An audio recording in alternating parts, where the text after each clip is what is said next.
बढ़ते हैं अगली खबर की ओर। गुजरात में 3 दिनों के लिए 45 प्लस श्रेणी के लिए कोई टीकाकरण नहीं है।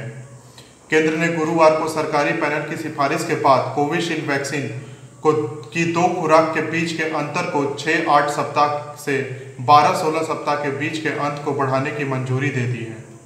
राज्य सरकार की ओर से गुरुवार को जारी विज्ञप्ति में कहा गया कि केंद्र के फैसले के बाद टीकाकरण कार्यक्रम को संशोधित किया जाना है।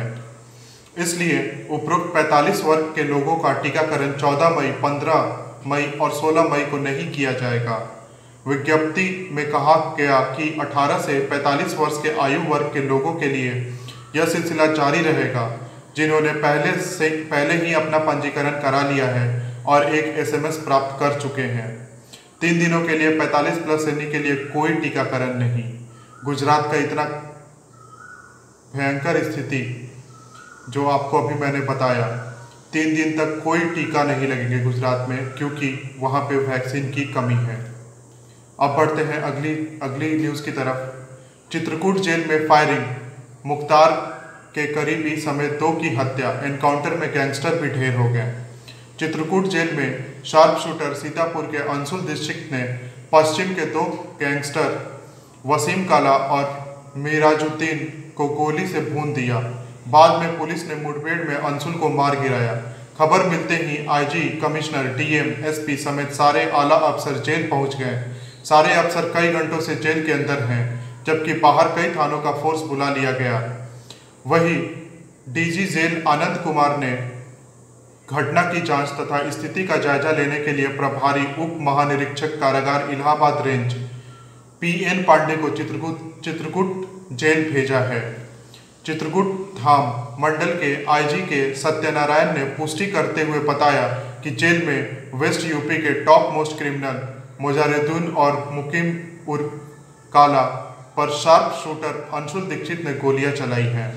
अंशुल दीक्षित पूर्वांचल का शार्प शूटर बताया जा रहा है। दोनों गुटों में हुए संघर्ष में मोजारुद्दीन और मुकीम मारे गए।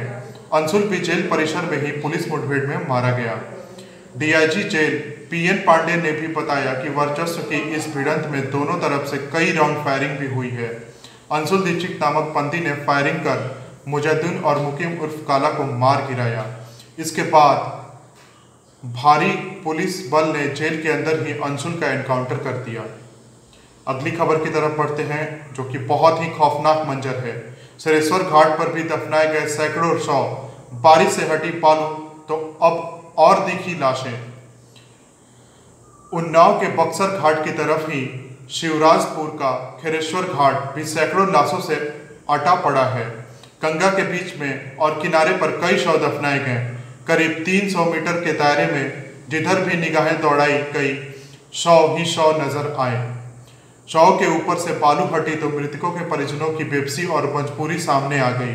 बताया जा रहा है कि आसपास के ग्रामीण लकड़ी महंगी होने और आर्थिक तंगी के चलते सूखी गंगा में ही शव दफना कर चले गए। घाट पर तो शव का अंतिम संस्कार होता आया है, लेकिन ग्रामीणों की माने तो पहली बार गंगा किनारे और बीच में शवों को दफनाने का मामला सामने आया है। कोरोना काल में इतनी मौत हुई कि घाटों पर जगह कम पड़ गई। लंबे इंतजार और अनाप शनाप खर्चे से बचने के लिए मजबूर हुआ आर्थिक रूप से कमजोर ग्रामीण चोरी छिपे यहीं पर अपने शवों को दफनाते रहे। एक दिन पहले हुई बारिश के बाद जब बालू बह गई तो ये शव नजर आने लगे। गुरुवार को इसकी खबर फैली तो मजमा लग गया। किसी शव का हाथ नजर आया तो किसी का पैर। कई शवों को तो कुत्तों ने नोच कर छत विछत कर दिया। खबर फैली तो पुलिस अफसर भी पहुंचे।